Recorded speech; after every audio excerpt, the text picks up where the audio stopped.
The drummer get wicked. Hiya, Manic Bestia here. Are you sick of hearing the same busted old songs on the radio?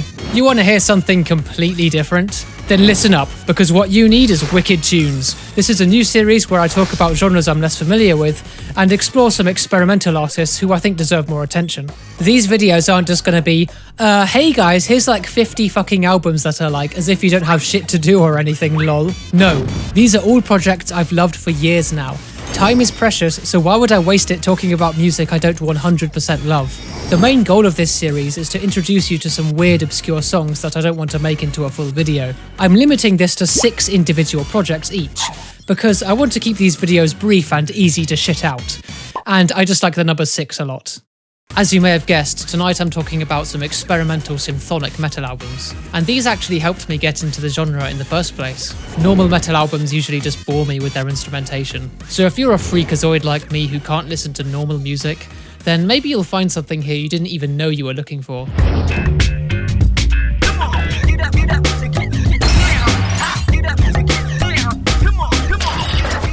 This album was recommended to me on the YouTube homepage after discovering Igor, since the main singers in his band up until 2020 were Laurent and Rissin, who are the 2 leads of Xööx. Igor was actually a producer on this record, and you can clearly hear it if you're familiar with his work. Some of his signature massive drum reverbs and reverse vocal sounds are in full effect here. Nämïdäë was released in 2015 by Blood Music.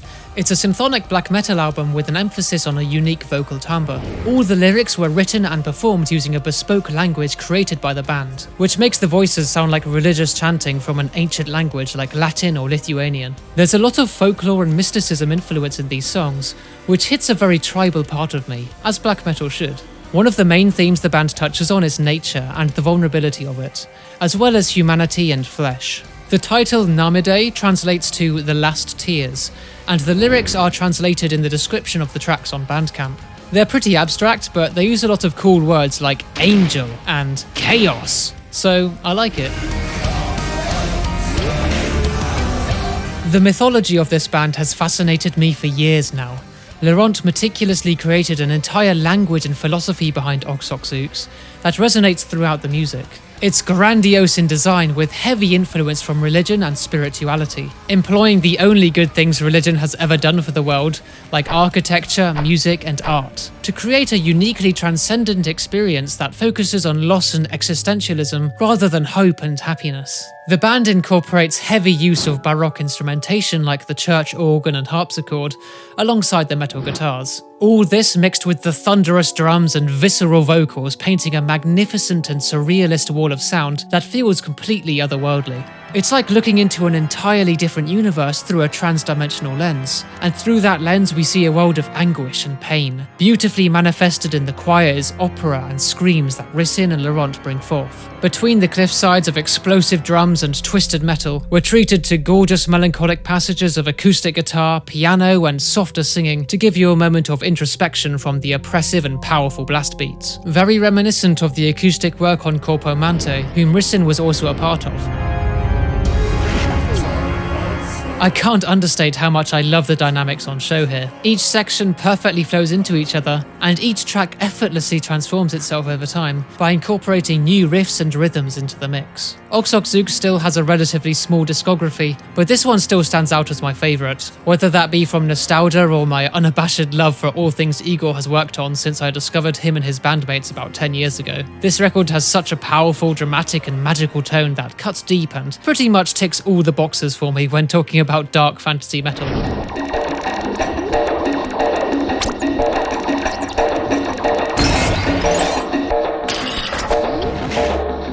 This album is one I used to listen to all the time when I was in school.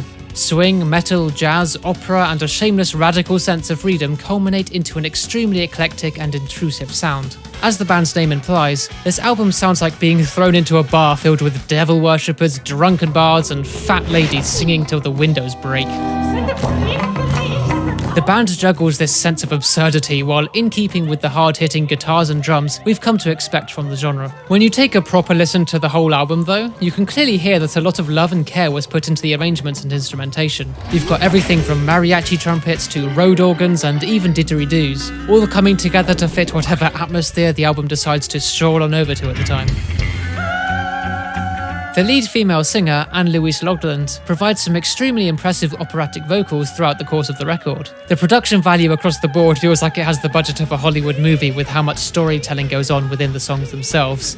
Having already been familiar with opera metal thanks to Igor and Ritten's work together, this combination was already a perfect mix to me and didn't seem out of the ordinary. DSO in particular showed me that metal can be more than just screams, guitars and drums. Again, the genre is merely the foundation for the album, because my favourite moments are when the two worlds of opera and metal are combined, creating this intense and melodramatic energy that just makes me want to get up on stage and start singing too. The musicality is absolutely beautiful at points and completely bombastic at others, culminating in this incredible mix of influences and cultures, all singing, swinging and celebrating the end of the world together. I've heard this album so much that I know every drum hit, every chord change and every verse by heart, and can't help but tap my feet along to it and sing along in my head because I'm no good at speaking, let alone singing, goddamn. It was also tough choosing just one of their albums to talk about, but I decided this was the best introduction to their work. Love this band, love this record, it's just so much fun.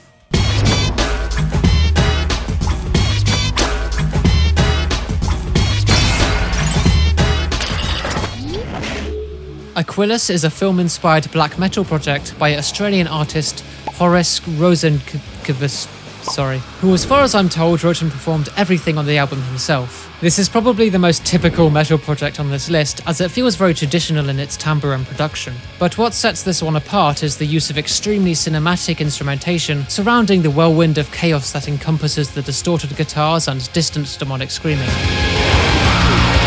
Aquilus uses Renaissance and Gothic-era paintings to create the visual makeup of his work. Again, the moody, biblical and hyper-dramatic look of these pieces fits perfectly with the sounds on show. It's so perfect, in fact, that I even bought the album on vinyl so I could hold the music in my hand and take a bite out of it if I really wanted to. The album mostly consists of extremely far-reaching and powerful metal movements, but that's not why I love this album. It's more because of the juxtaposition between those and the moments of respite we get from the heart-wrenching and intense sections. The way Horace plays the piano on this record is pure wizardry, and mixed with the gargantuan orchestral sections, it's able to paint an entire world within your mind's eye.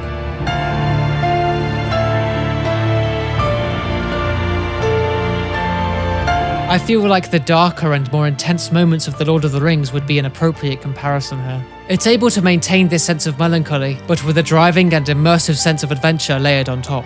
Vast landscapes open up as the instrumental gets faster, just before you're dragged back down into the merciless hellscape of...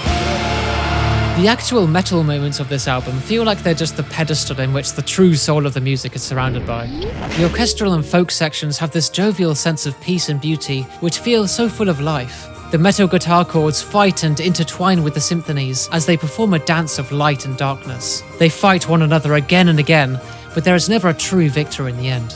I haven't got much more to say about this one. It's just something that you need to experience yourself and let wash over you to fully appreciate. It's like reading a book, but I can actually close my eyes in this instance and be immersed without having to sit up in bed with a lamp next to my face. This is why audiobooks are peak, by the way.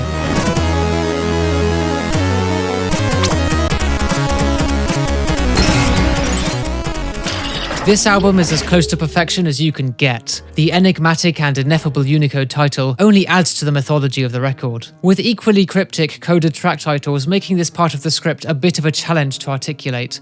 But I'll try my best.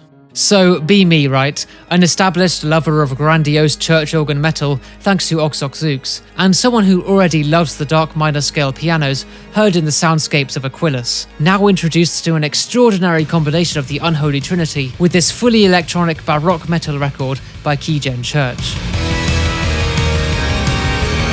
What this album excels at is raw, unfiltered melody and harmony. With most of the sounds being synthesized, you aren't able to get the articulation and subtle nuances from real instrumentation. But this is compensated for beautifully with some of the most devilish and fantastical arrangements I've ever heard. When I first listened to this back in 2021, I was floored by just how well each section resolved itself. There wasn't a point where something felt off or out of place, as if the album effortlessly created itself rather than being slaved over for months like I assume was the case. The instrumentation itself is pretty simple, distinctly making use of a pipe organ, piano, metal guitars, drums and synth sounds from old classic Keygen and tracker music. The cataclysmic sounds of the cathedral can be heard for miles, with the emotionally driven chords and pianos making me imagine this is what it sounds like when an Imperator Titan from Warhammer 40k walks downstairs to get a glass of milk. It's almost comical how perfectly Victor Love, the artist behind Keygen Church and Master Boot Record, perfectly combined my favourite aspects of Baroque-inspired metal music.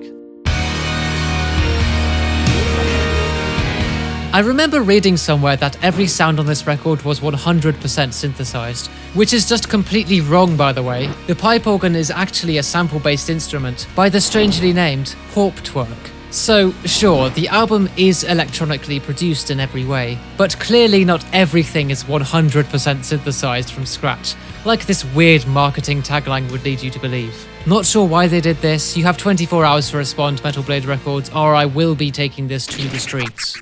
So, if you're into Baroque instrumentation as much as I am, then you have to listen to this album, Xööx, and then maybe even the Hollow Knight soundtrack as well. They've all got that massive biblical sound, conjuring forth imagery only Hieronymus Bosch could ever dream of.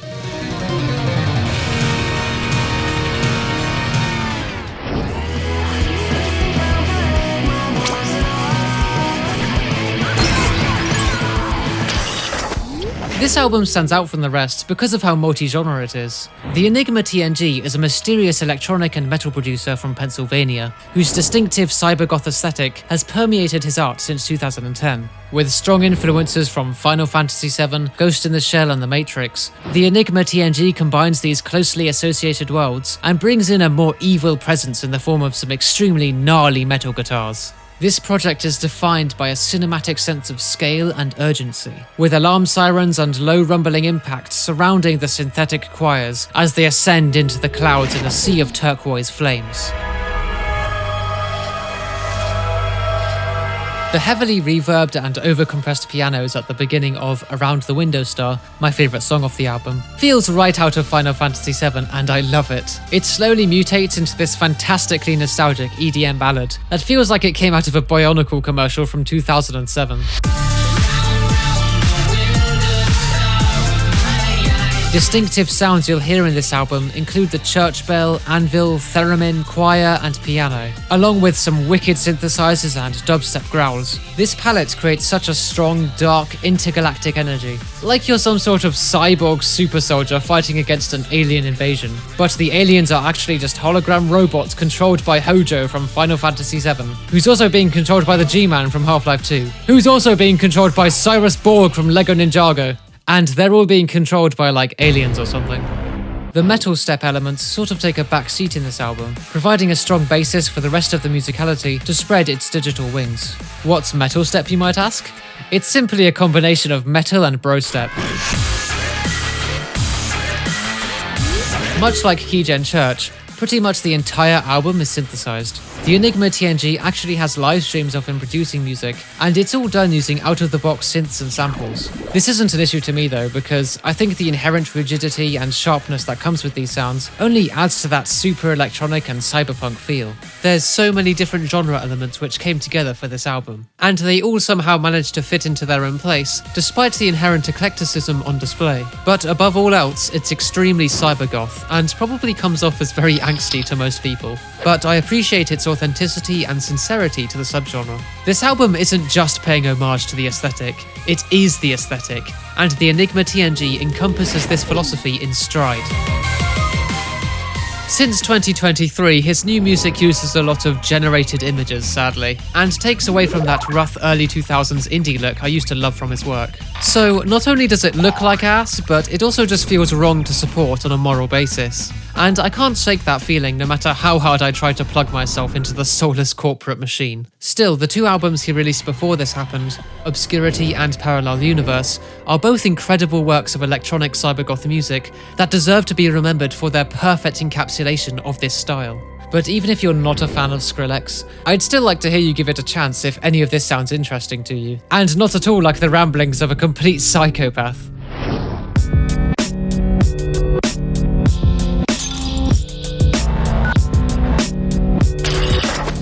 A Thirst for Summer Rain is the 8th album by ambient black metal master Lustre. This album deviates from his usual tidings as it focuses on being uplifting and hopeful, rather than depressing and melancholic like much of the other music in this video. The emotional power of this EP is still felt in full force thanks to its silky smooth guitar chords and reverberating drums. The screams are also mixed much further away in this album, as the orchestra casts a torrential downfall of beautiful and somber melodies onto the world. Lustre was able to create some gorgeous landscapes in this record by utilising some cheap, almost dungeon synth quality keyboard sounds resembling bells and chimes. Like everything on this album, the melodic elements have very long reverb tails, with pads and strings surrounding them with a warm embrace. The walls of sound on show here are mixed so perfectly, it's almost too perfect. And I think the only issue I really have with this record is there isn't enough variety. A lot of the same sounds and inflections are used in each song, but it's such a perfect balance of powerful guitar chords and delicate synth bells that I can't really complain. It's like one single remixed into 4 songs. This project really encapsulates the storm of emotion that is black metal for me, without the low-quality production the genre is known for. It's like a shimmering glass bottle with a world of thunder inside, and it just makes me so happy to hear despite being a black metal record. It's funny, this kind of music fills me with more hope and joy than any of the shallow Christian songs I had to sing in church. I think it just speaks to a much deeper part of the soul and of the mind. Because deep down we all know everything isn't perfect. The world is filled with wrongdoers, frivolous wars, and generative art. And that's why I love symphonic black metal, because it shows the conflict within all of us that's hidden away. Lustre is an artist I've been familiar with because of The First Snow, which was a single released in 2018. The song really drew me in thanks to the beautiful artwork by Yon Your Peace, so I'd highly recommend that song as well after you hear A Thirst for Summer Rain. Alright, that's enough of that. Honestly, this video was basically just a bunch of glorified rate your music reviews with some flashy visuals to jangle the keys in front of you for a while, so I hope it wasn't a complete waste of your life. I know you probably think I'm really cool and badass because I listen to metal music, but trust me, the next episode will probably be my 6 favourite Vocaloid songs or some shit. Alright, see you next time.